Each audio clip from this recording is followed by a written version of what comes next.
So what's impressed me the most about the Weber and BILT partnership is that partnership probably isn't the right word. This is a collaboration that has gone on for more than 10 years. Every year, Weber comes out with new grill models. It's kind of one of the things that helps us stay fresh and relevant in the world.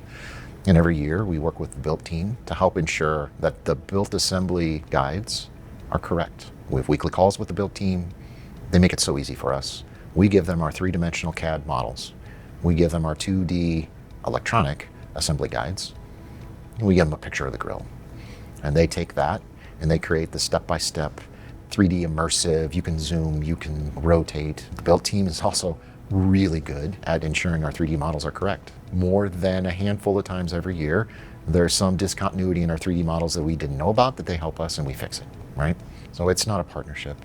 It's a collaboration. It's we've been in the battles together. It's a mutual respect, and it's the best example of win-win that I can think of from my professional career.